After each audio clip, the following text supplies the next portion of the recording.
Bueno, ahora sí, buenas tardes. Decía que cuando estábamos empezándonos a enganchar, una de las cosas que decíamos era lo interesante que es ver esta posibilidad que tenemos de descubrir que cada evangelista y cada escritor tiene una perspectiva personal, una perspectiva original, que tiene que ver, por supuesto, con su propia teología.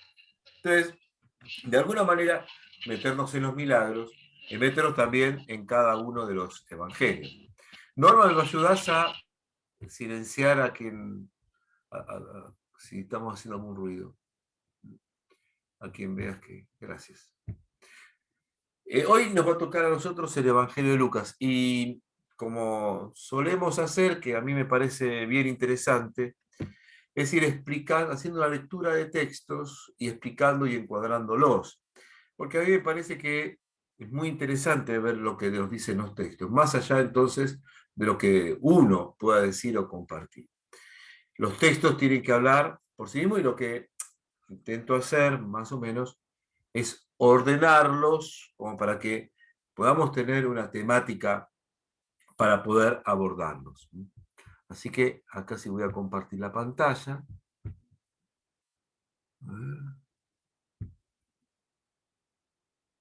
A ver si es este. No, no es esto. A ver.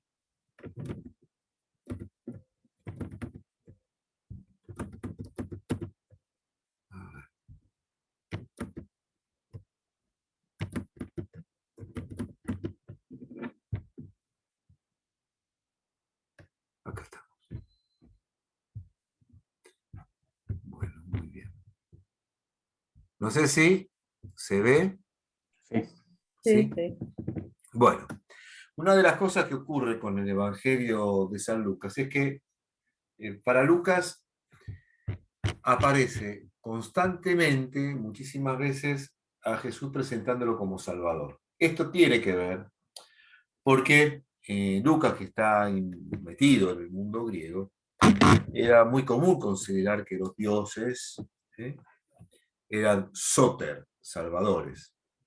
Salvaban de diferentes tipos de situaciones.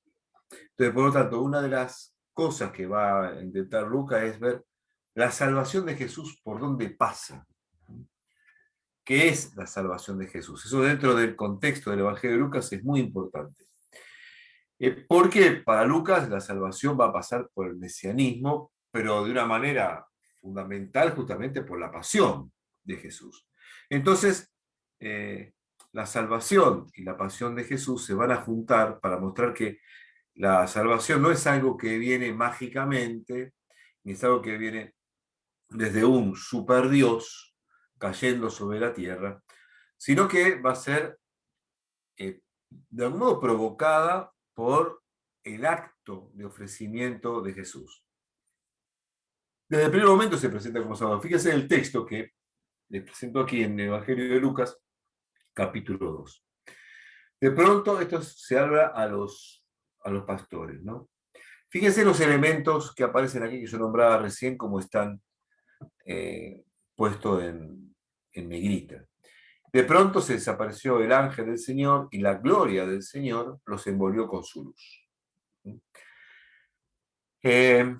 Ellos sintieron un gran temor, pero el ángel les dijo, no teman, porque les traigo una buena noticia. La palabra buena noticia, la frase buena noticia, traduce al castellano una palabra compuesta, que es griega, que es evangelion. Les traigo un evangelio, o un evangelio, si uno lo quiere castellanizar.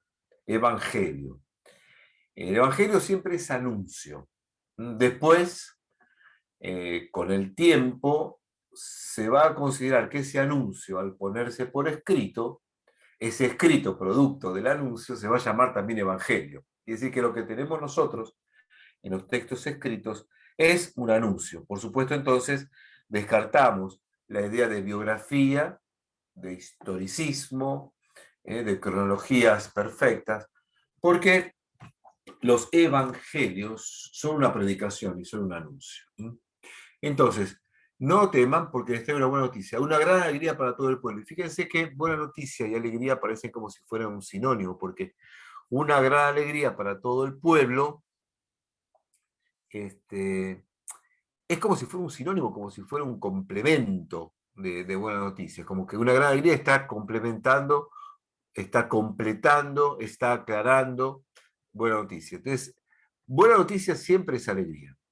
Me parece una obviedad, pero acá es una alegría, alegría para todo el pueblo. Será en este caso, para el Evangelio de Lucas, una alegría que ya llamamos escatológica, una alegría del fin de los tiempos. Y si ustedes recuerdan, el Evangelio de Lucas es en el que más aparece la palabra alegría. Todo el mundo está contento. La Virgen, la gran alegría. O sea, hay mucha gente ¿eh? Que está relacionado el Espíritu Santo con la alegría. Ese es el Evangelio de alegría. Hay muchas cosas para alegrarse en el Evangelio de Juan. Una de las cosas para alegrarse, dentro de esta buena noticia, será justamente reconocer la salvación de Jesús y la implicancia que eso tiene y los milagros que van a ocurrir. Hoy en la ciudad de David les ha nacido un Salvador, que es el Mesías el Señor. Tres artículos destinados a Jesús. Tres palabras, tres modos de presentar a Jesús. Salvador, Mesías, Señor. Títulos de Jesús muy grandes, muy fuertes, muy trascendentes. Y esto les servirá de señal. Encontrarán a un niño recién nacido envuelto en pañales y acostado en un pesebre. Este último parrafito, esta última línea, el versículo 12, es lo que muestra lo que podría ser para este tiempo una contradicción. Y para ese lado vamos a ir en el Evangelio de Lucas con los Evangelios. Todo lo que veíamos hasta ahora, hasta dice, hoy la ciudad de David se ha nacido un Salvador que se Mesías del Señor, uno tendría que esperar que lo que sigue es una demostración del poder del Salvador, del mesianismo y del señorío de quien nace, donde se puede ver una gran explosión de todo el cosmos, donde se puede ver una fiesta descomunal, donde ángeles, dioses, semidioses y todo lo que pueda aparecer, hasta los poderes, emperadores, soldados, reyes, la nobleza, todo el poder espiritual y religioso, estuvieran festejando, porque la noticia es para todo el pueblo, no es para algunos. ¿Mm? Lucas es fundamentalmente un evangelio de la universalidad. Curiosamente, lo que va a ocurrir acá es que lo que hace Lucas es mostrar, bueno, a ver, y buena noticia, alegría, Salvador, Mesías, Señor, ¿cómo? Lo voy a encontrar en un niño que está recién nacido, envuelto en pañales, acostado en un pesebre. El pesebre era el lugar donde se alimentaban los animales, donde bebían también, donde se alimentaban. Esto es contradictorio, porque uno esperaría que el que salva sea desde el poder. Sin embargo, no. Y ahí va a orientar Lucas. Por eso para Lucas es muy importante también el tema de la pobreza en la cual Jesús desarrolla su vida. La referencia a los pastores, personajes no bien vistos que son marginales, da la pauta a quiénes van a anunciar la salvación y quiénes son capaces de beneficiarse de esta buena noticia. Al ser los pastores personajes marginales, y comenzando ya en el capítulo 2, esta buena noticia, si bien es para todos, es recibida por algunos. Porque también se les va a decir lo mismo a los poderosos. Pero estos después van a ir a ver el pesebre. Siguiendo la lectura del Evangelio, leemos también algo interesante sobre la noticia y a quién va dirigida. Fíjense, este es el discurso inicial de Jesús en la sinagoga de Jerusalén. Con esto Jesús comienza su vida. Por eso hay que tener esta cita, hay que tener en la memoria absoluta, total para nosotros, porque es el texto en el cual Jesús empieza su vida pública, en una sinagoga, en Nazaret, el sábado, fíjense, Nazaret, donde se había criado el sábado, día santo, día sagrado, entró, como de costumbre, a la sinagoga, se lo muestra a Jesús, un judío religioso y cumplidor, y se levantó para hacer la lectura. Es común que se designe a alguien para leer. Para eso, el que lee tiene que saber leer hebreo. Y por supuesto, pareciera que el Evangelio nos trae una tradición de que Jesús supiera leer, por lo menos la lectura que va a leer aquí. Y por otras referencias, pareciera que Jesús era alguien que sabía leer, al menos obviamente la Torá, que era lo único que había que escrito y había que saber leer en el mundo judío, para los judíos. Y abriéndolo, encontró el pasaje donde estaba escrito: el Espíritu del Señor está sobre mí, es un texto de Isaías, porque me ha consagrado por unción. Él me envió a llevar la buena noticia. Observe que esto se va a repetir. La buena noticia anunciada por los ángeles, ahora tiene que llevar Jesús. ¿Pero a quién? Y acá sí, el Evangelio de Lucas va a mostrar una opción. Esta es la opción. Pero que no la muestra el Evangelio de Lucas porque quiso. Esta misma es la referencia que está en el libro de Isaías, capítulo 61. Esto ya lo decía Isaías. A los pobres, a los cautivos, y acá vienen los milagros. Milagros. A dar la vista a los ciegos, a dar libertad a los niños y proclamar un año de gracia del Señor. La vista a los ciegos es una manera englobante de decir, como dar un espacio de credibilidad y de fe. Es probable, ¿no? En algún punto, espiritualizar los milagros. Otros dicen probablemente que sea una manera de generalizar los milagros. Todos los milagros estarían incluidos en dar la vista a los ciegos. La buena noticia a los pobres, también milagros, y un desafío liberador son la clave, el signo de que el reinado de Dios ha llegado. Dar la libertad a los oprimidos. ¿Quiénes serían los oprimidos? ¿Qué tipo de libertad? El Evangelio de Lucas considera que el ser humano tiene muchas opresiones, y cuando uno lee el Evangelio de Lucas verá opresiones que tienen que ver con las enfermedades, opresiones que tienen que ver con el mal, opresiones que tienen que ver con el poder de turno. Jesús quiere liberar y los milagros van a apuntar también a esa liberación. Los milagros serán un signo de esa liberación que ha llegado y de la buena noticia para los pobres. No se puede aislar una cosa de la otra, que es algo que venimos diciendo permanentemente. Los milagros hay que incluirlos, y acá Lucas es quien más explícitamente lo hace. Hay que incluir a los milagros en el proyecto de liberación de Jesús. Aislarlos, otra vez lo que decíamos antes, sería quitar valor al Evangelio. Bien, también el Evangelio de Lucas, y lo vamos a ver en este texto, está muy ligado, palabra o predicación, enseñanza con milagro, lo que habíamos visto un poco en Mateo, un poco en Marcos, pero acá digamos, la explicitación es muy, muy clara. Jesús bajó a Cafarnaúm, ciudad de Galilea, y enseñaba los sábados. Esta referencia no es casual, porque los sábados es cuando se enseña la Torá a la gente, al pueblo.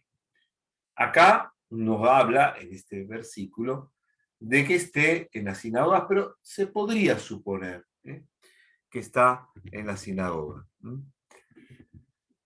Después aparece, en la sinagoga había un hombre que estaba poseído, así que probablemente estuviera enseñando los sábados, un sábado, en alguna sinagoga. Ahora bien, también nos pasó esto en el Evangelio de Mateo, donde Jesús habla con la autoridad, y entonces eso asombra a los demás. La autoridad en el Evangelio de Mateo estaba en la fuerza que tenían sus palabras. Aquí, la fuerza de las palabras van a estar dadas aquí con el poder de expulsar el mal y por lo tanto también de hacer milagros. Hablar con autoridad. En la sinagoga había un hombre que estaba poseído por el espíritu de un demonio impuro y comenzó a gritar con fuerza: ¿qué quede de nosotros, Jesús Nazareno? ¿Has venido para acabar con nosotros? Ya sé quién eres, el Santo de Dios. Esto lo habíamos visto en Marcos, en parte también, donde los demonios saben quién es Jesús. Así que esto está en relación. Pero si uno empieza a comparar los evangelios, hay diferencias y aquí vamos a verlas. Jesús lo increpó diciendo: cállate y sal de este hombre. El demonio salió de él, arrojándolo al suelo en medio de todos sin hacerle ningún daño. El temor se apoderó de todos y se decían unos a otros, ¿qué tiene su palabra? La pregunta no es, ¿quién es este hombre? Como aparecen en otras partes. La pregunta no es sobre el nombre o sobre el hombre, sino sobre las palabras que él hace. O sea, ¿cómo puede ser que la palabra que él dice tenga tanta fuerza de expulsar a alguien que está endemoniado? Consideremos el exorcismo como una fuerza milagrosa, poderosa, ¿m? Para expulsar el mal. Manda con autoridad y poder a los espíritus impuros y ellos salen. La sorpresa es que él les manda y en verdad salen. Por eso la palabra de Jesús que se va a dar en el Evangelio de Lucas es una palabra que provoca siempre el milagro. Porque la fuerza está en esa palabra. Va a ser, en el caso de Jesús, una palabra que convoca, una palabra que libera, tal como aparece en Lucas 4, una palabra que sana, ¿sí? Una palabra que cura interior y exteriormente. La autoridad va a estar, de su palabra va a estar dada en eso. Hay que observar que enseñanza, palabra y milagro van unidos en el relato. Jesús hace lo que dice y lo que dice se cumple con autoridad. Yo digo que después uno lo puede ver más adelante. Lo primero que ocurre después en nuestros Nuevos Testamentos, después de leer el Evangelio, es cuando nosotros tenemos el Evangelio, tenemos el libro de los Hechos de los Apóstoles, que es la segunda parte de la obra de Lucas. Lucas tiene dos partes, el Evangelio y Hechos. Y el Hecho de los Apóstoles, no podíamos hacerlo ahora porque además corresponde a los milagros, pero lo podemos decir, las primeras cosas que aparecen junto con las predicaciones es que Pedro hace milagros, como lo hacía Jesús. Por eso Pedro va a ser justamente una especie de continuidad de Jesús. Teniendo a Jesús como modelo, Pedro va a ser alguien que continúa la obra de Jesús. Y en Pedro se ven dos cosas importantes en Hechos de los Apóstoles, por lo menos en los primeros 10 capítulos, que es cuando se habla de Pedro. Pedro habla, es decir, enseña. Recuerden que el discurso de Pentecostés de Pedro es muy interesante, muy fuerte. Pero además hace milagros, cura un paralítico, cura un ciego, y él va, y a la vez, en estas curaciones que él hace y las predicaciones que él hace, el mundo que lo circunda alrededor, el mundo de poder, lo va a meter preso, lo va a castigar, le va a ordenar que no hable, y Pedro va a decir, yo no puedo obedecer a los hombres porque tengo que obedecer a Dios. Pedro aparece como una continuidad de Jesús. Ahora bien, ¿por qué digo esto? Porque lo que está presentando aquí el Evangelio de Lucas es que esto que tenemos aquí, esta relación entre palabra eficaz y hecho liberador o milagro, tiene que ser el leitmotiv, la vida, la identidad de la iglesia. Por eso, lo primero que va a hacer la iglesia, una vez que viene Pentecostés y se conforma la comunidad con la presencia del Espíritu, es a un Pedro, en nombre de todos, predicando, enseñando, y a un Pedro haciendo milagros y liberando. La entidad de la iglesia es esto, es, insisto, no por los milagros como asombrosos, sino los milagros como signos. Y por lo tanto, la esencia es trabajar por la libertad del mundo. Esto sería la misión de la iglesia según la teología de Lucas. Esto sería la misión. Comprometerse en esto y por lo tanto comprometerse con los que están sufriendo, padeciendo. Fíjense que los milagros van a apuntar para eso. En una oportunidad, la multitud se amontonaba alrededor de Jesús para escuchar la palabra de Dios. Y él estaba de pie en la orilla del lago de Genesaret. Otra vez, una multitud que escucha la palabra de Dios. Vamos a ver cómo esto se va repitiendo muchísimo, gente. Y está de pie a orilla del lago de Genesaret. Desde allí vio dos barcas junto a la orilla del lago. Los pescadores habían bajado y estaban limpiando las redes.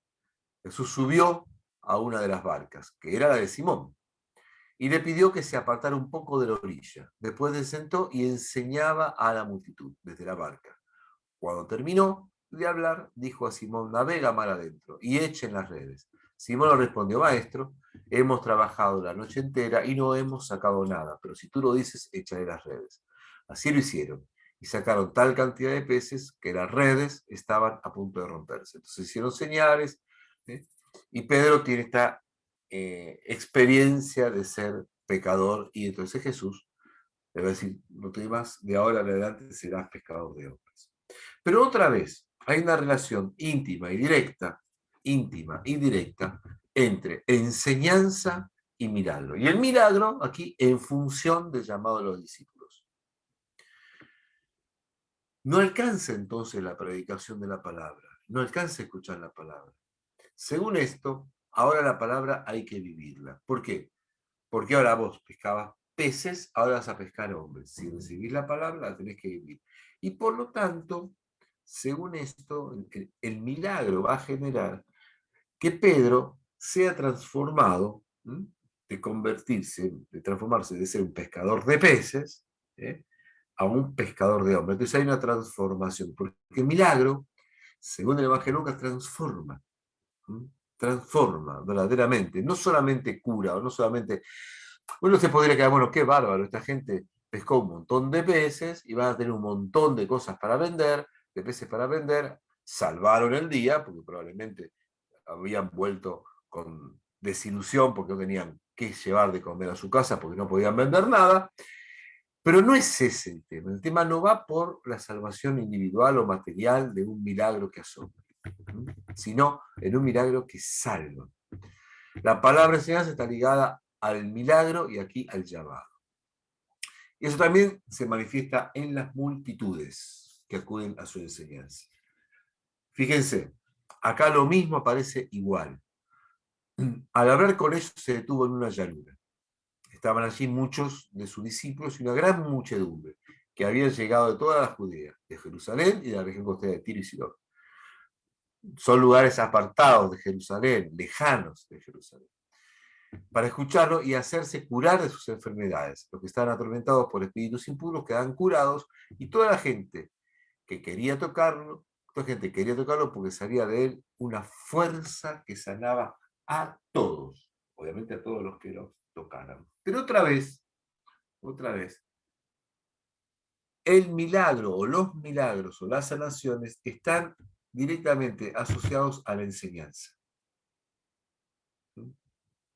No puede haber palabra si no hay gesto liberador. ¿Y de qué liberó? De enfermedades.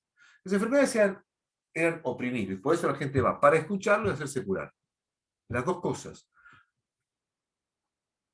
No va para beneficiarse de un milagro por sus enfermedades, sino también para recibir la palabra de Jesús. Por eso es una enseñanza importante en el Evangelio de Lucas, no disociar, escuchar a Jesús con recibir el beneficio que Él puede hacer. Esto de voy a tocar algo de tal lugar, o qué sé yo, para recibir un milagro, o voy a pedir el milagro tal, o voy a pedir un milagro tal. O sea, buscando como ya hemos dicho más de una vez, la magia del milagro. Acá no hay una magia del milagro. Acá lo que hay es una relación íntima y directa entre la palabra, y la palabra de Jesús es para sanar el interior. No es simplemente para poder curarme de algo. Las enfermedades siempre eran signo de opresión. Estaba muy relacionado las enfermedades con algunos pecados.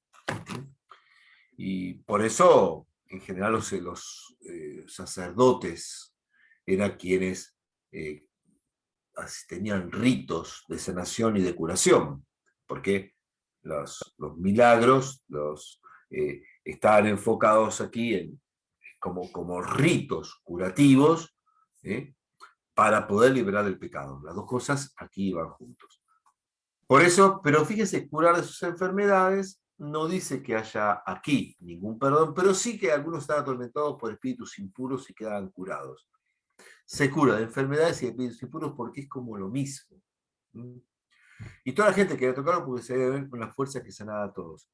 Entonces, todos se acercan para escucharlo y tocarlo. ¿Sí? La curación, ¿no? Y interna, que viene de la palabra, y la curación externa, que puede ser por tocarlo, donde entran todos los sentidos. Yo quiero que leamos un texto en paralelo, porque lo que vamos a ver aquí es cómo se cumplen las promesas que estaban en el Antiguo Testamento. O sea, presten atención al texto que tenemos ahí a la derecha, que es un texto del primer libro de los Reyes, algo que está relatado en el libro de Reyes sobre el profeta Elías. Después de que sucedió esto, el hijo de la dueña de casa cayó enfermo y su enfermedad se agravó tanto que no quedó en él aliento de vida. Entonces la mujer dijo a Elías: ¿qué tengo que ver yo contigo, hombre de Dios? Has venido a mi casa para recordar mi culpa y hacer morir a mi hijo. Dame tu hijo, le respondió Elías. Luego lo tomó del regazo de su madre, lo subió a la habitación alta donde se alojaban y lo acostó sobre su lecho. Él invocó al Señor diciendo: Señor, Dios mío, también esta viuda que me has dado albergue la vas a afligir haciendo morir a su hijo. Después se tendió 3 veces sobre el niño, invocó al Señor y dijo: Señor, Dios mío, que vuelva la vida a este niño. El Señor escuchó el clamor de Elías, el aliento vital volvió al niño y éste revivió. Elías tomó al niño, lo bajó de la habitación alta de la casa y se lo entregó a su madre. Luego dijo: mira, tu hijo vive. La mujer dijo entonces a Elías: ahora sí reconozco que tú eres un hombre de Dios y que la palabra del Señor está verdaderamente en tu boca. Mantengan la vista y la atención en el primer libro de los Reyes, pero también ahora vamos a ver el libro de Lucas, porque es interesante comparar cómo Lucas hace un paso de cumplimiento entre el profeta Elías y Jesús, y de plenitud. Enseguida Jesús se dirigió a una ciudad llamada Naín, acompañado de sus discípulos y de una gran multitud. Justamente cuando se acercaba a la puerta de la ciudad, llevaban a enterrar al hijo de único de una mujer viuda. Y mucha gente del lugar lo acompañaba. Al verla, el Señor se conmovió y le dijo: no llores. Después se acercó y tocó el féretro. Los que lo llevaban se detuvieron. Y Jesús dijo: joven, yo te ordeno, levántate. El muerto se incorporó y empezó a hablar. Y Jesús se lo entregó a su madre. Todos quedaron sobrecogidos de temor y alababan a Dios diciendo: un gran profeta ha aparecido en medio de nosotros y Dios ha visitado a su pueblo. El rumor de lo que Jesús acababa de hacer se difundió por toda Judea y en toda la región vecina. Vamos a detenernos un poquitito, unos minutos. Yo le voy a pedir que hagamos 1 minuto o 2 minutos de lectura en silencio de este texto y que después vamos a dejar de compartir por un ratito para que ustedes puedan decirme, en primer lugar, observen, primero vamos a ver en qué se parecen los dos textos. Simplemente lean los textos, piénsenlos, si quieren anotar en un papelito, en qué se parecen los textos. Si se parecen, en qué se parecen. Vamos a hacer un par de minutos de silencio, vamos a dejar de compartir y lo vamos a hablar un poquitito.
Bueno, voy a dejar de compartir y los que quieran entonces ahora podrían comentar. A ver, ¿hay elementos parecidos?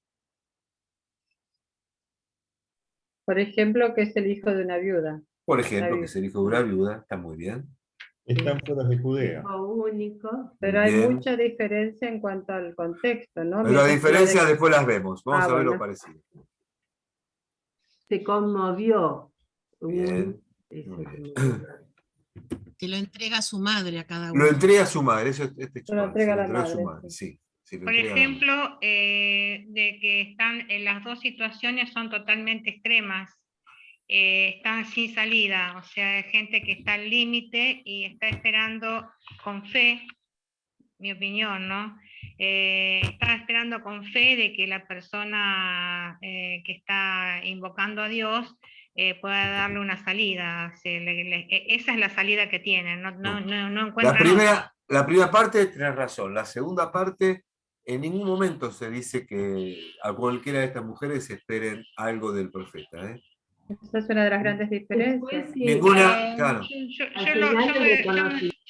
Yo quise decir, bueno, lo que dije es lo que yo dije, aunque me haya equivocado, pero Ah, está la persona que está al límite, generalmente está entregada, como diciendo, me entrego, que venga la respuesta, en este caso, confía en esa está parte. bien. Esa segunda parte que decís es la interpretación o el deseo o lo que sea. Pero si nos centramos en las semejanzas, se trata de situaciones extremas. Y ahí lo podemos dejar y después todo vendrá las consecuencias de interpretación de eso. Pero está bien eso. Después Hay un elemento que todavía no me el dijeron. reconocimiento Hay un momento final. que... En hay los un dos elemento- casos Hay una, En los dos casos está el reconocimiento final, que se reconoce a partir de eso, en un caso que Elías es un hombre de Dios, y se reconocen a Jesús. Bueno, hay un reconocimiento hay de una alguna cosita, forma. José Luis, que yo Es una encuentro. resurrección. ¿Quién dijo eso? Una Es resurrección. una resurrección en ambos casos. Claro, ustedes largaron todo que está alrededor, pero se olvidaron del origen de todo este lío, que hubo alguien que vivió y que estaba muerto. Es cierto, nos olvidamos del inicio. Todo empezó por esto, porque un niño estaba muerto y ahora está vivo. ¿Mm? Eso es inicial del resto de todas las cosas. Gonzalo. Sí, una cosa que no es el Evangelio de Lucas, que es en la primera de Reyes, primera carta, iba a decir, en el primer libro de Reyes, que dice, ¿qué tengo que ver contigo, Claro, varón de Dios? claro. Que es lo mismo que le contesta Jesús a María en la boda de Caná. ¿Qué tengo que ver yo, mujer, ante esta situación? Bueno, eso sí. Sí. Tiene otra perspectiva, pero Sí, acá, sí. acá la mujer esta lo ve al profeta como un signo de maldición. Sí, lo rechazo. Sí. Como un signo de maldición. Pero son extranjeros los dos. Sí, esas son las semejanzas que son interesantes. Bien. El Evangelio de Lucas toma un modelo para hablar sobre Jesús, ¿sí? Y sobre la capacidad que Jesús tiene de meterse en situaciones extremas. Toma un ejemplo que está detrás de todo, que es el libro de los Reyes. No porque Jesús nunca hubiera hecho esto, no sabemos eso, pero lo que quiere decir es relatar algo relatar lo que hizo Jesús, pero copiando algo que estaba desde antes. Claro. Pero, por supuesto, lo que vamos a ver ahora, y que vamos a volver a compartir pantalla, es, si hubiera querido copiar, nada más lo copiaba exactamente y textualmente, pero para ver el milagro, la novedad que quiere agregar Lucas, lo que vamos a ver ahora son las diferencias, que yo creo que no podemos dejar de tenerlas presentes. Así que ahora, vamos a hacer lo mismo que hicimos antes, ¿sí? Pero además, el tema de Elías, algunos judíos estaban esperando que volviese. Bueno. También asocia a Elías a Jesús, ¿no es cierto? También perfectamente hay una relación entre Elías y Jesús. Si no, es cierto. Es una de las semejanzas y diferencias. ¿Por qué? Van a ver, vamos a hacer lo mismo ahora. Vamos a dejar 2 minutitos para que ustedes puedan hacer la lectura y puedan ver qué diferencia le presenta Lucas, para poder dar un paso más en el milagro, porque son parecidos. Pero ¿qué paso nuevo da Lucas con el milagro?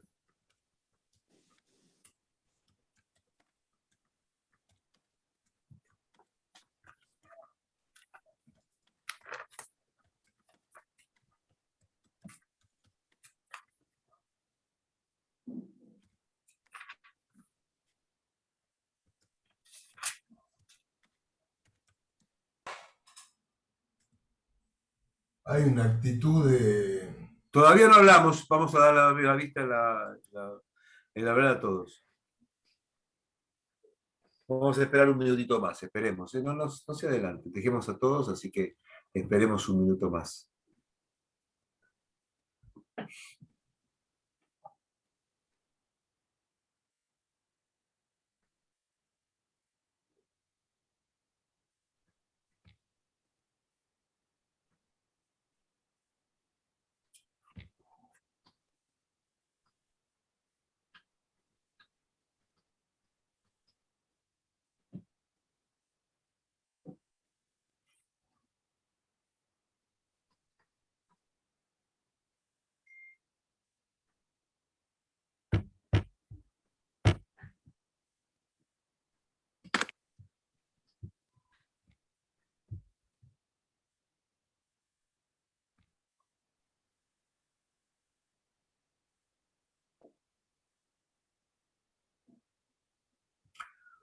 Bueno, a ver ahora sí, si se nos ocurre ver qué es lo que les parece a ustedes que salta la diferencia de los dos elementos. A ver Jesús lo hace qué- con su fuerza, con su autoridad. A ver, Cecilia, perdón. Jesús lo hace con su fuerza, con su autoridad. Lo ordena a él. Elías lo pide a Dios. Bien, bien. Ah, Entonces, fíjense, momento. Vamos a Jesús. detenernos un poquitito. Vamos a ver lo que dice Cecilia. ¿Se acuerdan que nosotros estábamos diciendo eso? Que la palabra de Jesús con autoridad es la que genera la situación. Sí, Entonces, y esto es muy importante lo que advierte Cecilia, y está muy bien, muy bien. De acá, de Jesús sale la palabra, y el tocar. Él se acerca y toca. En el caso de Elías también, lo tomó del regazo de su madre, también lo agarra, pero está muy bien la observación de Cecilia. En Elías invoca al Señor diciendo, y toda una oración hermosísima, pero Jesús no hace una oración, Jesús provoca la situación. ¿Por qué? Porque la palabra de Jesús es la que tiene poder. Es la palabra que gira alrededor de Jesús. Muy bien, gracias, Cecilia. ¿Quién más? yo, por ejemplo, tomé como referencia la palabra difundir. En la parte Jesús se difunde lo que había hecho, y en Reyes no. No, digamos, el rey se queda ahí. Se queda. Bien. Esta es otra característica de Lucas, que se acuerdan que lo habíamos Sí. visto en el anuncio de los ángeles. Sí. Una gran noticia llegada para todo el pueblo.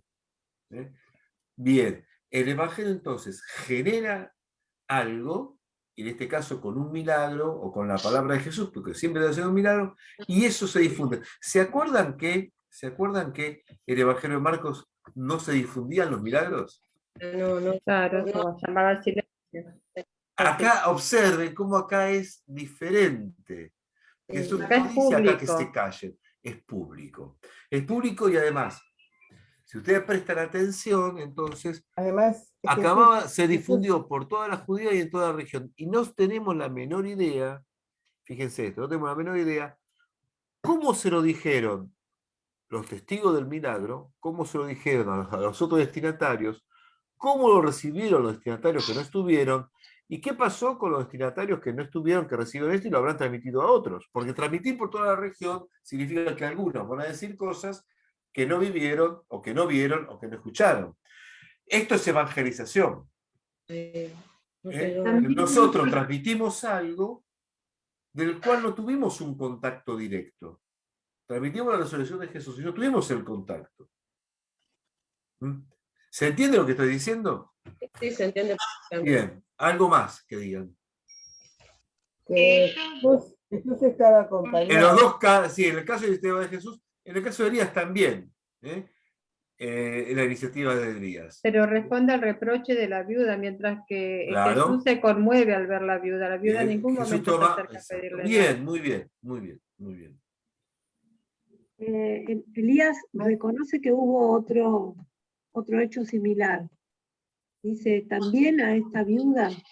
Claro, porque estaba todo el mundo en la lona, ¿eh? En ese tiempo está todo el mundo en la sequía, mucho hambre, mucho dolor y por tanto también mucha carencia y la gente estaba pasando mal. Entonces, esta mujer que encima viuda también la va a pasar mal. Y sí, le Algo había le dado de había comer. Sí. Gratuitamente, Porque se sí, conmueve. porque sí.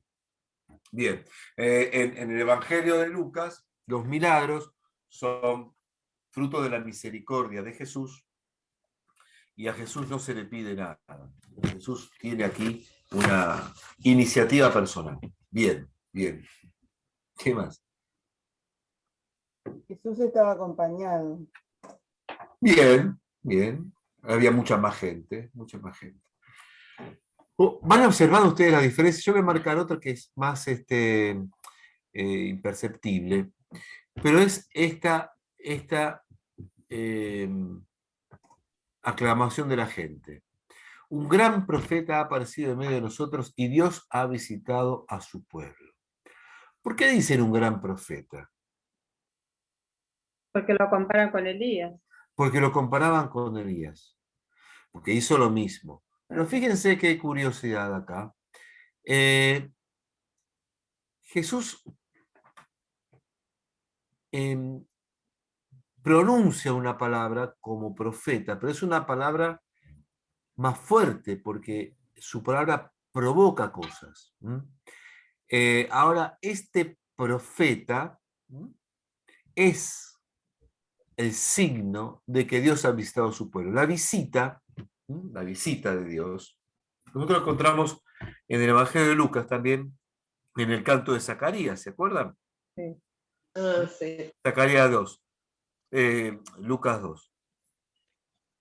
Zacarías, su padre, padre de Juan, quedó lleno del Espíritu Santo y profetizó: bendito sea el Señor Dios de Israel, porque ha visitado y redimido a su pueblo.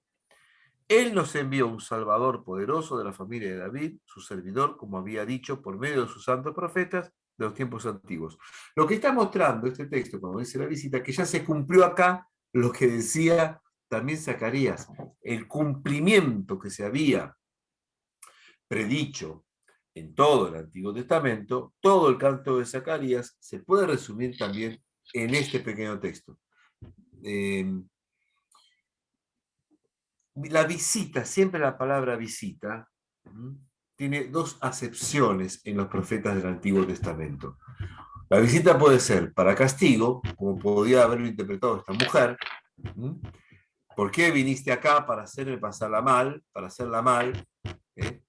O bien podía ser para salvación. En el caso aquí del profeta, de Jesús como un profeta, la visita es para salvación. ¿Qué es lo que decía justamente Zacarías? ¿Qué es lo que decía Zacarías? Bien. No sé si alguien quisiera agregar algo más, como comentando algo interesante que nos pueda ayudar. Yo quería decir algo que a lo mejor no coincide mucho con... yo pienso que en todo estos relatos y estas anécdotas que estamos escuchando, leyendo, hay algo que es muy fuerte, que es la convicción con la que la persona lo hace. En este caso vamos a hablar de Jesús. Sí. Yo creo que eso toca al otro. O sea, cuando yo no he dado testimonio, no tengo testimonio de milagros, pero sí de transformaciones en mi persona. Claro. Y yo puedo aseverar de que mis transformaciones basadas en lo que es la palabra y el mensaje de Cristo. Y yo podría decir que es la convicción con la que el otro lo dice, porque no vale mucho para mí, ¿no? Con todo respeto, no vale mucho que la multitud haya dicho que haya llegado un nuevo profeta. Es lo que parte de esa persona, que fue Jesús o que fue Elías o que sea quien. Lo que dice el Evangelio es que tenemos que suponer que hay una aclamación y una convicción de la gente. No pareciera que fuera simplemente una cuestión de fervor pasajero. No, yo por eso dije con todo respeto, porque Claro. por ahí estoy No, pecando de ignorante. Yo estoy diciendo. No hay nada de ignorancia, Sí. pero está No, muy pero bien. está bien. Bueno, esa bien la gente ha pregunta. sido tocada. Cuando uno dice, Sí. toca el manto y queda Sí. curada, o toca el manto y lo puedo tocar y persigue para Sí. tocar el manto de Jesús, hay algo ahí, hay algo que Jesús Por eso. transmite, porque me toca la pollera a mí, no va a pasar nada, ¿no es Claro, cierto? Se tocaran entre ellos. Lo que Eso pasa es que justamente hay una convicción que plantea Lucas, donde dice, Dios ha visitado a su pueblo como una aclamación, y en este caso pareciera incluso como una especie de aclamación litúrgica. Se le agregaría algo respecto al niño, porque Sí. en Reyes, por ejemplo, el niño revive y se lo entrega a la madre, pero acá se incorpora y habla. Sí. O sea, siempre en los milagros de Jesús el que es curado hace algo, ¿no? La acción que viene después. El hablar es una cosa muy importante en el Evangelio, porque justamente va a tener que ver después con el anuncio y con todo. Está muy bien, muy bien, muy bien. Muchas gracias. Dijo hace un ratito la palabra resurrección, que no sé quién de ustedes porque no tenían la cámara. Y para mí también eso es muy importante, o sea que a través de estos milagros la persona, se había dicho, se transforma, por supuesto, pero también hay una resurrección y a lo mejor ya no es la misma persona. Ese es el milagro también, ¿no es cierto? Y está muy bien que lo puedas ver así también, Sí, yo lo veo. independientemente de qué es lo que pudo pasar, digamos que no sabemos, ¿no? Todo eso, pero siempre que hay un milagro en el Evangelio de Lucas, en todos los evangelios, ¿no? Pero Lucas muestra que hay una transformación. El milagro transforma realmente. Pero no es que transforma, ¿por qué? Porque si Jesús es el Salvador, y así se lo presenta desde el inicio del Evangelio de Lucas, si Jesús es el Salvador y larga su palabra, definitivamente esa palabra salvadora te transforma, si no, no es palabra salvadora. Ahora, esa transformación lleva claramente a la salvación. La conversión también. Claro, lleva a la salvación. Y todo eso que están diciendo ustedes, es lo que está queriendo presentar el Evangelio de Lucas. Así que lo están entendiendo muy bien. Muy bien. Bien, bien. Seguimos con la pantalla acá cortada. Y continuamos con lo que estábamos viendo acá. Fíjense. Los parecidos entre los dos relatos son muchos, están a la vista. Bueno, esto es lo que acabamos de decir recién, ¿no? Los milagros y las palabras generaron confusión en el poder y reacción del poder buscando matarlo. Tanto quienes han sido beneficiados por los milagros como las multitudes se agradecen y bendicen y alaban al Señor. Siempre va a aparecer algo de que glorifican a Dios, que tienen asombro. Hoy hemos visto cosas maravillosas. La gente reacciona bien. Mujer, estás curada de tu enfermedad, y le impuso las manos. Ella se enderezó enseguida y glorificaba a Dios. Lo que siempre se habla, o se glorifica, o se alaba. Tiene que ver con lo que dice Ana y con lo que dice Norma. El que es curado no queda igual. No queda igual. Pero insisto, no es porque hay que verlo como el producto de algo simple, de un milagro individual. Esto es un signo de que quien es tocado por Dios, de alguna manera tocado por Dios, no queda igual. El que es tocado por Dios está transformado. A tal punto está transformado que lo que busca también es transformar a los demás. Por eso alaban, cantan, hablan, glorifican. Hay un reconocimiento del milagro y se glorifica a Dios, a quien se le reconoce como autor del milagro. Se glorifican a Dios. Pero, como se dijo, el milagro es generador de conflictos, porque la predicación de Jesús y los gestos de Jesús lo son. No son algo del cual pueda sacarse un beneficio. Es un signo del reinado de Dios en el contexto de liberación. Por eso No todos están de acuerdo con el milagro. Vamos a leer este texto, gente. Un sábado Jesús enseñaba en una sinagoga. Había allí una mujer poseída de un espíritu, que la tenía enferma desde hacía 18 años. Estaba completamente encorvada y no podía enderezarse de ninguna manera. Jesús al verla la llamó y le dijo: mujer, estás curada de tu enfermedad. Y le impuso las manos. Ella se enderezó enseguida y glorificaba a Dios. Hasta acá todos estamos de acuerdo. Pero el jefe de la sinagoga, fíjense cómo se ponen los dos ejemplos, las dos cuestiones opuestas, en el mismo hecho. Indignado porque Jesús había curado el sábado, dijo a la multitud: los días de trabajo son 6. Vengan durante esos días para hacerse curar y no en sábado. Con un cumplimiento obsesivo de la Torá, Jesús respondió: hipócritas, cualquiera de ustedes, aunque sea sábado, ¿no desata del pesebre a su buey y a su asno para llevarlo a beber? Y esta hija de Abraham, a la que Satanás estuvo aprisionada, fíjense, viene a liberar a los prisioneros, liberar a los oprimidos. Durante 18 años no podía ser librada de sus cadenas el día sábado. Al oír esto, todos sus adversarios se llenaron de confusión, pero la multitud se alegraba de las maravillas que él hacía. ¿Dónde está el problema aquí? Que decimos siempre, o que hemos dicho ya bastantes veces. Los milagros, como son signos de que el reino de Dios ha llegado, y el reino de Dios incluye liberación de todo tipo de opresiones, y la ley religiosa puede llegar a ser una opresión. La enfermedad es una opresión. El demonio es una opresión.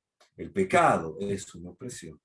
Los milagros, cuando liberan de todo eso,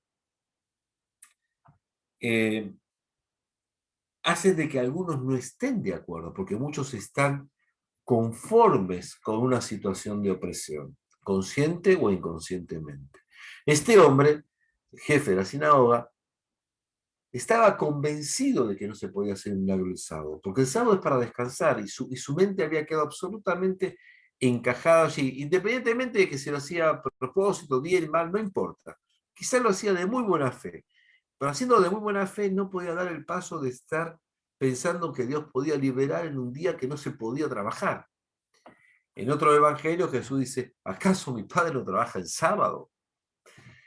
Rompiendo así con el esquema de que Dios en la creación el sábado descansó. Entonces, por eso hay que insistir en esto. No se mata a nadie por hacer milagros. Se mata por hacer milagros que significan la liberación de un poder que oprime. Ahí sí se mata. ¿Y quién mata? Es el poder opresor. Consciente o no consciente. Pero aquí hay muchísima gente detrás de este hombre, jefe de la sinagoga, que piensa que por la obsesión de cumplir un mandamiento, un precepto, una regla o una ley, se está dando gloria a Dios. En cambio, Jesús da vuelta a la situación. Fíjense, para Jesús, el ejemplo de este buey es terrible, de este asno es terrible. Porque le está diciendo a este jefe de la sinagoga: vos estás considerando a un buey o a un asno como algo más importante que esta hija de Abraham. O bien estás considerando que el buey y el asno te sirven para tu beneficio, porque ellos trabajan para vos, y no esta hija de Abraham, que tiene que ser liberada y no trabajar para vos, sino vivir su dignidad y su libertad. ¿Se entiende a dónde apunta? Mirá, este texto engloba bastante el sentido del milagro dentro del Evangelio de Lucas. ¿Alguien quiere comentar algo?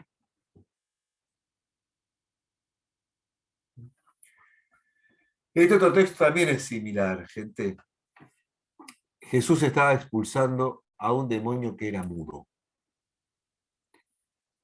Y hay muchos demonios que dejan enmudeciendo. Apenas salió el demonio, el mudo empezó a hablar. Era obvio acá, porque se está sacando el demonio.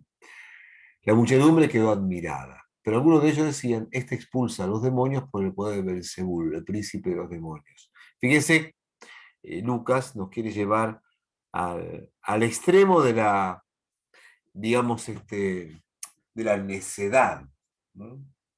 De la necedad, pensar que el demonio puede liberar, ¿y para qué lo haría? Otros, para ponerlo a prueba, exigían darle un signo que viniera del cielo. Jesús conoció el pensamiento y dijo: un reino donde hay luchas internas va a la ruina, y sus casas caen una sobre otras. Si Satanás lucha contra sí mismo, ¿cómo podrá subsistir su reino? Pues, como ustedes dicen, yo expulso a los demonios con el poder de Satanás. Si yo expulso a los demonios con el poder de Belcebú, ¿con qué poder expulso a los demonios, los discípulos de ustedes? Por eso ustedes los tendrán a ellos como jueces. Pero si yo expulso a los demonios con la fuerza del dedo de Dios, quiere decir que el reino de Dios ha llegado hasta ustedes. Entonces, los signos que hace Jesús son signos liberadores. Y no le pueden atribuir al demonio nunca un signo liberador. El demonio nunca va a liberar. Para Lucas el milagro debe ser discernido, evaluado y se decide sobre ese signo. Y quienes se deciden por Jesús ante el milagro son los pobres y los que tienen el corazón abierto. La libertad para aceptarlo es fundamental. La curación física es un signo de que la salvación, el Salvador que anunciaron los ángeles, como habíamos visto en el inicio, ha llegado. Observen el texto, que vamos a ver, es un texto un poquito más largo. Un fariseo invitó a Jesús a comer con él.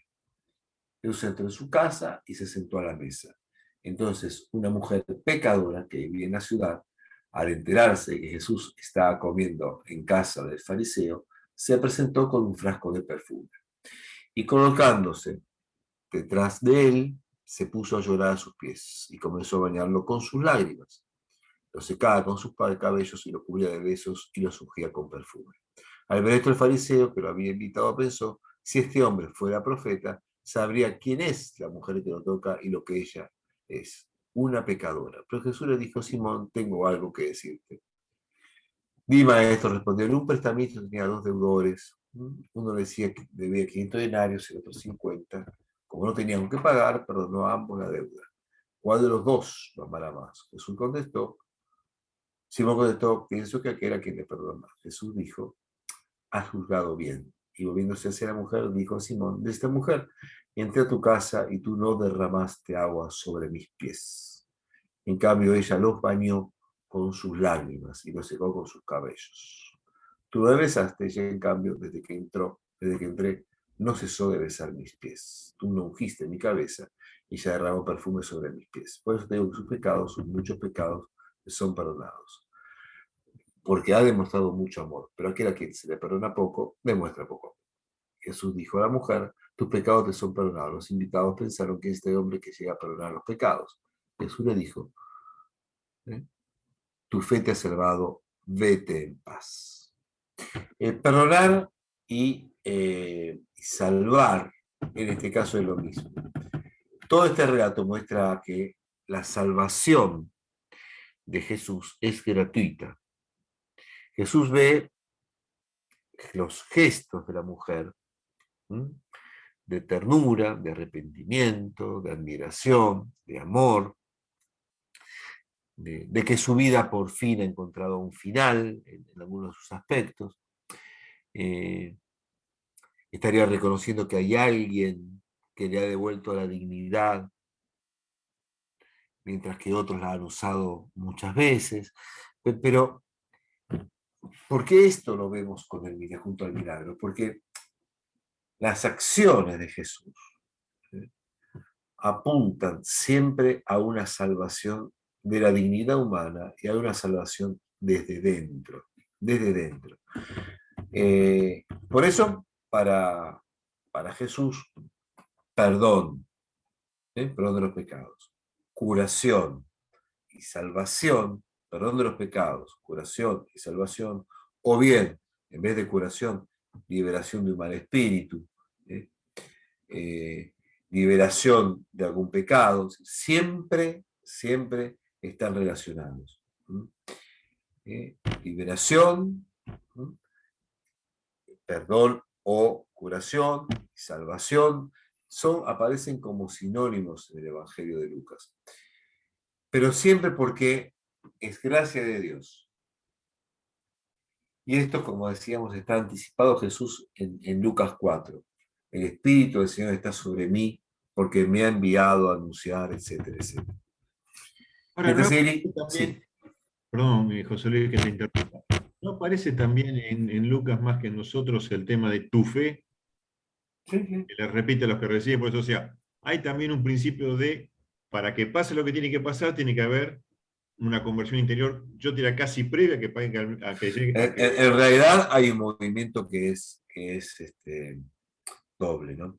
La persona, en general, aparece como un don, como una gracia. O a veces a la persona puede ser que toque, pero hay un hecho que es que la persona queda curada o queda liberada del pecado, pero también hay un espacio, un momento, en que la fe la salva. Es decir, la persona, o sea, el milagro no viene por la fe de la persona. La fe de la persona es producto de una especie de transformación interna de la persona, o que ha recibido el milagro, o que ha visto el milagro. Entonces el milagro toca, o la curación toca, o el pecado perdonado toca a la persona, y eso hace que esa persona emerja con una fe que la ha salvado. Así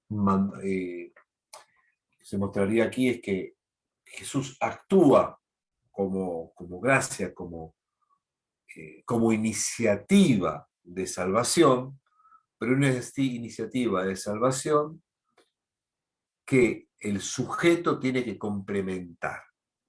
Si no, claro, ¿viste? Entonces ves cómo cada uno va a tener un perfil diferente. Uno puede decir, pero ¿cuál es la situación real o verdadera? Nada, no se sabe ni hay por qué encontrar una situación porque no hay una sola cosa. Porque además las transformaciones o los caminos de salvación o de perdón o liberación en cada sujeto es diferente. Algunos entran por el milagro, otros tienen como producto final el milagro.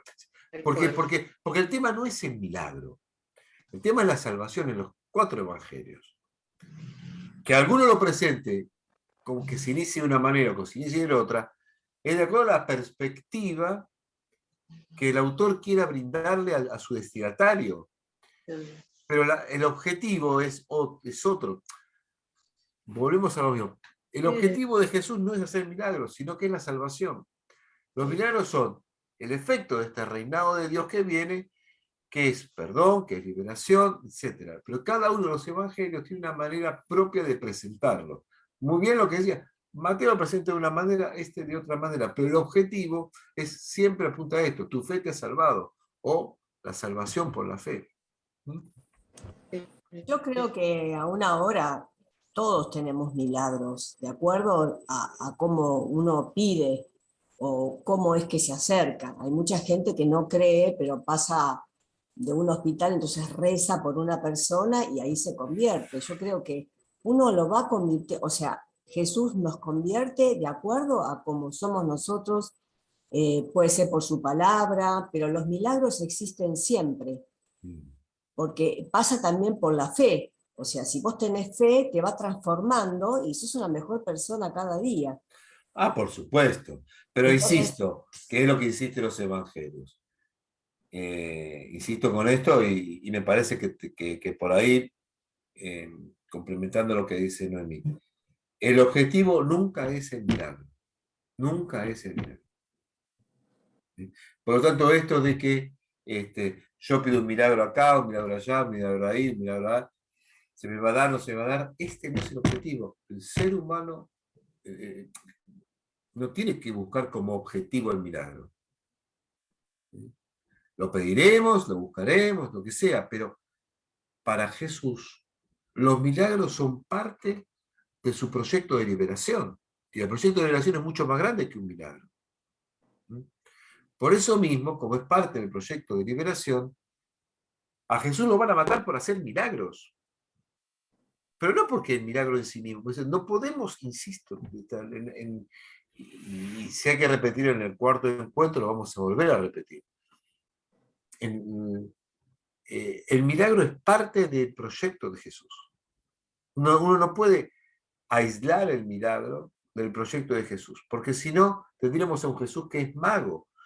Y nosotros no podemos ir aquí a pedir tal milagro, tal milagro, tal milagro, tal milagro. Uno lo que hace es ir hacia Jesús, que es lo único que importa.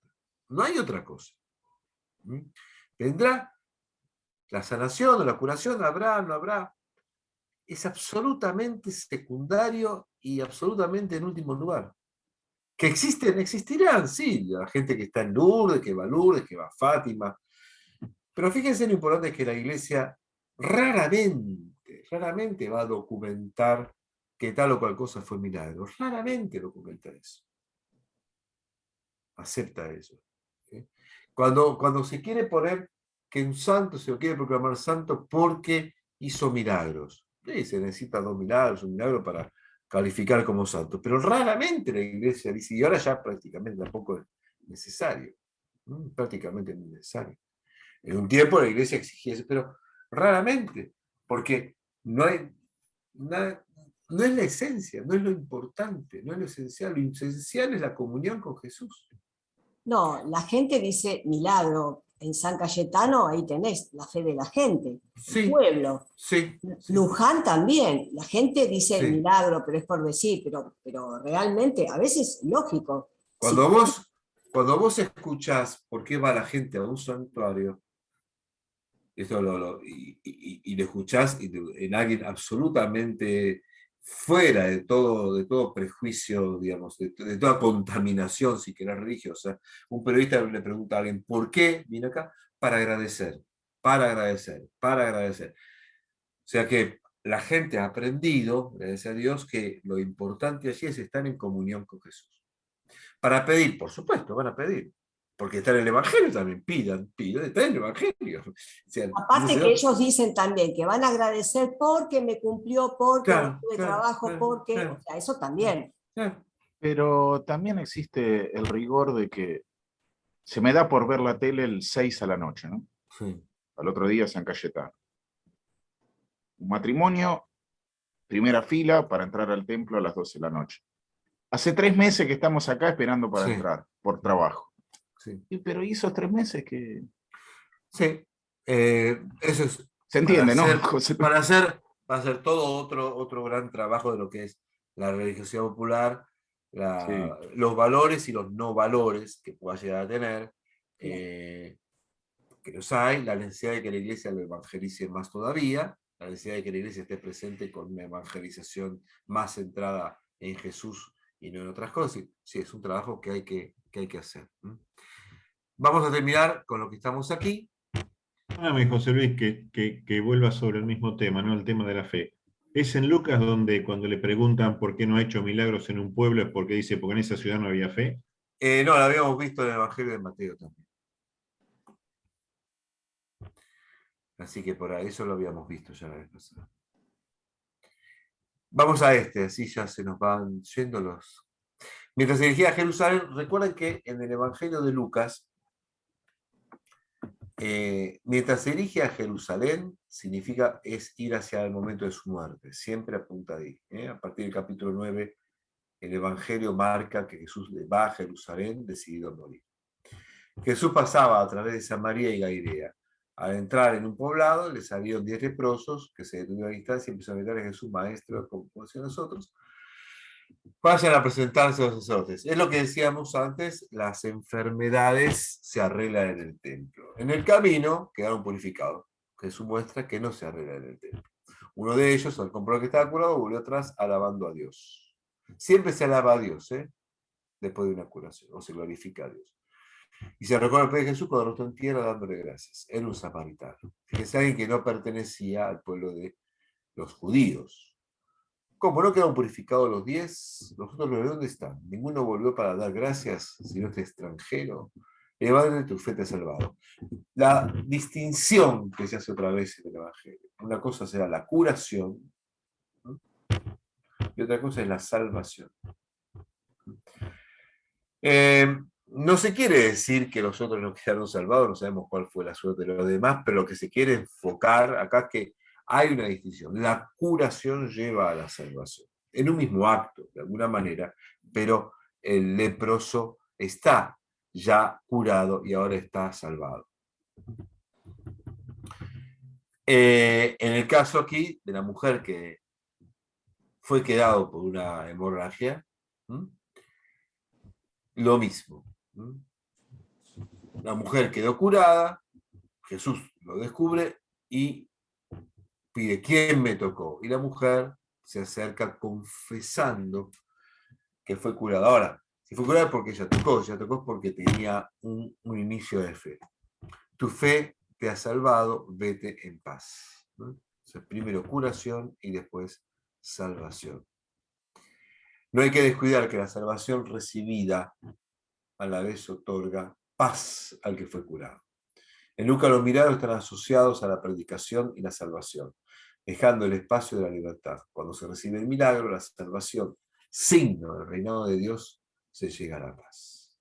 Ahí se cumple lo que anunció Jesús en el capítulo 4, que ya habíamos dicho. Llevar la buena noticia a los pobres, anunciar la liberación a los cautivos, la vista a los ciegos, la libertad a los oprimidos y proclamar un año de gracia del Señor. Esto es la paz. Ahora bien, terminando todo esto, me parece que hay que terminar en esto que también marca el Evangelio de Lucas. No queda allí porque quien ha escuchado la palabra de Dios debe responderla con practicarla. Debe, y es la continuidad, la consecuencia, el discipulado. El que escucha la palabra y no la pone en práctica, recordemos esto, que la palabra tiene que ver con el milagro. El milagro tiene que ver con la palabra. Tengan todo esto en frente. Después les voy a mandar el texto para que lo relean. El que escucha la palabra y no la pone en práctica, se parece a un hombre que construyó su casa sobre tierra sin cimientos. Cuando las aguas se precipitaron contra ella, enseguida se derrumbó y el desastre que sobrevino a la casa fue grande. Quien ha sido beneficiado no solamente por el milagro, sino por la palabra, pero no la cumple, no la pone en práctica, no la hace crecer, entonces ha edificado sobre arena. Ha edificado sobre arena. Fíjense el texto muy similar también. Cuando Jesús terminó de hablar, una mujer levantó la voz en medio de la multitud. Feliz el seno que te llevó y los pechos que te amamantaron. Jesús respondió, felices más bien los que escuchan la palabra de Dios y la practican. Ni siquiera aquí la Virgen es más importante que la palabra de Dios. Cualquier aclamación hacia la Virgen, que ponga a la Virgen por encima de la palabra de Dios y de nuestra praxis, tiene que ser corregido. ¿Entendés, Gonzalo, a lo que vos ibas? Nada que esté por encima de la palabra de Dios, vale, hay que ubicarlo. Hay que ubicarlo. Sí, totalmente. Ahora, observen esto, felices más bien los que escuchan la palabra de Dios y la practican. Observen este texto, incluso este texto. Su madre y sus hermanos fueron a verlo, pero no pudieron acercarse a causa de la multitud. Le pronunciaron a Jesús, tu madre y tus hermanos están aquí y quieren verte. Pero él le respondió, mi madre y mis hermanos son los que escuchan la palabra de Dios y la practican. Y ahí Jesús, yo creo que es uno de los textos donde Jesús más cierra la relación que debemos tener con Él y con la palabra.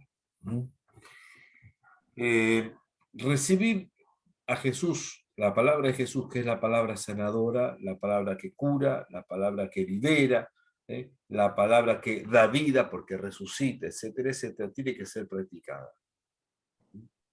Esto es, de algún modo, en este contexto hay que ver el milagro, en este contexto. Insisto, si no es este contexto, saquémoslo y da lo mismo. Lo que importa es este proceso de palabra, de palabra que sana, que cura, que perdona, que libera, Puede o no estar el milagro, pero el milagro tiene que estar en función de esto. Si no está en función de esto, entonces es magia, saquémoslo. Si está en función de esto, entonces es parte del proyecto liberador. Si es parte del proyecto liberador, es lo que hará que Jesús termine en la cruz. Porque si lo sacamos de acá y es magia, entonces no van a matar a un mago. Nadie mata a un mago. Veámoslo por este lado, lo que estamos tratando de ver en el tema de los milagros. ¿Alguien quiere agregar algo, preguntar algo, o que quiera justamente compartir algo también? Por supuesto. Sí, yo vuelvo a insistir, a lo mejor estoy equivocada, no sé, porque para mí esto es nuevo. Confieso que es la primera vez que hago, o sea, leo, practico, pero que es la primera vez que tengo esta experiencia de compartir estas lecturas que son tan ricas, ¿no? Con escuchar otras opiniones. Yo sigo insistiendo, porque me puedo rectificar después, pero que todo depende de la apertura de espíritu. Claro. Sí, lo que es practicarla, yo también sería muy cuidadosa, por supuesto que no está escrito y es así, hay que practicarla, así lo dijo Jesús, pero ¿qué es practicarla? Esa es una cuestión. ¿Qué es practicar la palabra de Dios? Ir todos los días a misa, traerme el santito, arrodillarme, o sea, si para mí esto tiene que ver con la apertura de espíritu. Ahí lo voy a interpretar para mí personalmente como un milagro, porque mi amiga que no, si tuve suerte. Está muy bien lo que decís, Ana, y ahí te está respondiendo que la práctica, está muy bien lo que decís, Ana, y está perfecto. El planteo es perfecto, y algunos te han respondido que no está practicar la palabra en un cumplimiento de tal o cual precepto o de tal o cual ley. No pasa por ahí. Pasa por qué es la palabra, practicar la palabra. Estar al servicio de los otros, y fíjate vos, yo decía antes que en el libro de los Hechos de los Apóstoles se ve la continuidad de lo que hizo Jesús. ¿Qué hizo Pedro? Buscó también liberar a los demás de diferentes opresiones, y también fue víctima de expulsiones y de violencia de parte del poder. Practicar la palabra de Dios es continuar lo que hizo Jesús. Continuar lo que hizo Jesús es enseñar, es liberar, es estar al servicio, es amar. Entregar la vida. Es todo lo que hizo Jesús. Entonces vos decís, buscar la justicia a pesar de que sea difícil. Claro, es eso, en el Evangelio de Lucas y no solamente con la palabra, sino también con obras y con hechos. Bueno, y a eso dice, para la justicia, pero Noemí, y la paz. estamos diciendo eso. Sí. ¿Qué es practicar la palabra? Estamos diciendo eso. Bien. ¿Qué es practicar la palabra? Ahí es lo que preguntó Ana. Eso es lo que le respondieron los demás. Y eso es lo que tratamos de responder. Practicar la palabra es hechos. Estás diciendo exactamente lo que estamos diciendo. Es hechos. Sí. Patricia, sí. En alguna otra reunión dijeron cuando la iglesia se olvidó de todo esto, ¿no? Cuando se alejó tanto del mensaje tan principal que es amar y entregar y practicar la palabra. Yo no lo dije así, si fui yo no lo dije así, o por lo menos no quise decir así. Cuando la iglesia se olvida de esto, deja de ser iglesia. Creo que lo dijo así. Ahora, yo creo que la iglesia, expresada y representada por un montón y una gran cantidad de millones de miembros, la iglesia en sí misma no se olvidó absolutamente. Y lo veo en tantos hospitales donde se sirve y se atiende a los enfermos y a los desvalidos, lo veo en las villas, donde tantos atienden y cuidan, lo veo cuando alguien está enseñando a alguien a hacer algo para que sea mejor persona, lo veo en el Cotolengo Don Orione, cuando los hermanos de Don Orione rescatan a los que la sociedad ha expulsado, lo veo en la gente que con mucho amor lleva un plato de comida a las calles hacia los que fueron expulsados por la sociedad y por las situaciones de poder o las situaciones económicas que los expulsaron, y la gente está ahí preparando un plato de comida a la noche en invierno. Entonces, ahí está la iglesia. Claro, que es la que somos todos nosotros. Yo veo a vos también que estás tomándote tu tiempo para hacer esto y esclarecerlo, ¿no es cierto? Somos todos los que conforman. Claro, por eso digo, Cuando la iglesia se olvida, ahí dejó de ser iglesia. Pero nunca dejó de haber iglesia, porque hay iglesia cada vez que la vemos, cada vez que hay un acto de servicio. Yo estoy convencido que no hace un acto de servicio. Por eso, fíjate, ¿conoces el Evangelio del domingo? No todo el que diga Señor, Señor, entrará en el reino. Entonces le dice el tipo, pero nosotros predicamos en tu nombre, estuviste en nuestra plaza, comimos con vos. ¿Qué significa? Celebramos la Eucaristía con vos, sí, pero no estuvieron conmigo. Predicaste en nuestras plazas, sí, prediqué en sus plazas, pero ustedes no me hicieron caso de lo que yo hice. Entonces, no basta con tener el nombre, no alcanza. Lo que basta es hacer lo que él hizo. Así, está por ahí, Patricia. Sí.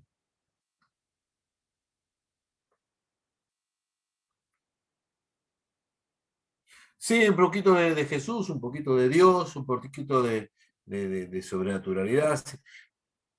Sí, sí, sí, sí. Sí, sí, yo creo que está lindo eso.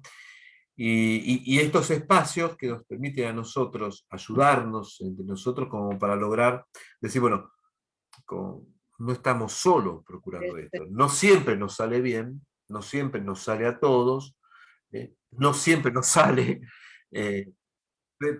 pero los que estamos aquí quisiéramos que ocurra, ¿no? Y hacemos lo posible para que ocurra. Y entonces estamos queriendo iluminarnos con la palabra para saber por dónde ir juntos, ¿no? Y bueno, a mí me parece que esto está lindo, y esto está bueno. Por eso está Sí, Mónica, adelante.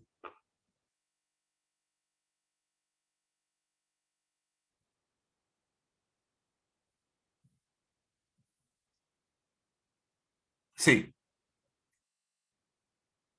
En el Antiguo Testamento, el año de gracia se llama como el año del jubileo, que es el año de la fiesta por la salvación que Dios trajo. Un año de jubileo es producto justamente donde se liberan las culpas, pero también se liberan deudas económicas. Eso es lo que proclamaba el jubileo. Por eso, proclamar un año de gracia del Señor. La gracia donde nadie le debe ya nada a nadie. Ni yo a Dios, porque Dios perdonó, ni yo al otro, porque me perdonó también mis deudas.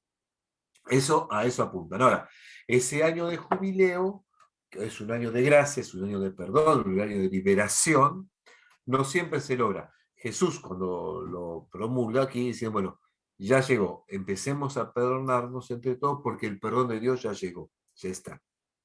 Sí, sí, a eso.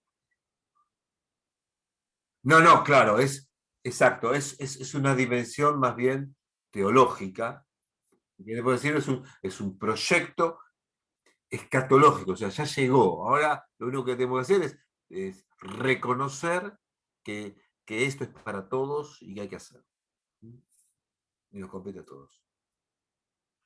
Bueno, gente, ¿estamos bien? Excelente, bárbaro. Bueno, Muy bien, excelente. Muchas la gracias. semana que viene, un minuto que voy a dar aviso, la semana que viene es el último encuentro. Ya tenemos programado el próximo mes con lo vamos a pasar hoy, lo voy a pasar el folletito a todos los que están inscritos, en este por lo menos. El tema va a ser el tema de la paternidad, de la oración de Dios Padre, del Padre Nuestro, ¿no? Sí. La oración del Padre Nuestro. Eso lo va a dar Gerardo Sodin. Un maravilloso docente, profesor, divino, la verdad que divino. Él no puede dar todas las clases porque una de las clases, la del 23 de septiembre, creo que está la semana de teología, entonces él no va a dar. Pero curiosamente en esa semana, para nosotros, en lo que estamos en Buenos Aires, es la semana bíblica. Entonces nos han pedido alguna actividad y en esa semana nosotros vamos a poner dentro de este curso un espacio de lectura orante, que ya hemos hecho alguna vez. Va a ser un espacio de lectura orante a Dios Padre. Con lo cual, no íbamos a hacer nada y ya nos dijeron que hagamos algo y lo vamos a hacer ese día incorporándolos a ustedes, a todos nosotros y a los que quieran venir de la Arquidiócesis de Buenos Aires a celebrar aquí, en este espacio de lectura orante. Así que, bueno, yo después les voy a mandar el aviso, el volante, para que ustedes también lo difundan y lo podamos compartir. Va a ser un mes muy lindo, puede ser un mes sobre la paternidad de Dios. Así que va a estar muy bueno. Bueno, muchísimas gracias. Bueno, Gracias, gente, Gracias. Gracias, no- José Luis. Gracias, José. nos seguimos Buenísimo. queriendo y nos seguimos. Gracias, José Luis. Chao, hasta luego. Bueno. Gracias, bendiciones. Un abrazo grande. Buen fin de semana. Chao, chao. Gracias a todos. Yo estuve Gracias, sin gracias. internet y me acomodé.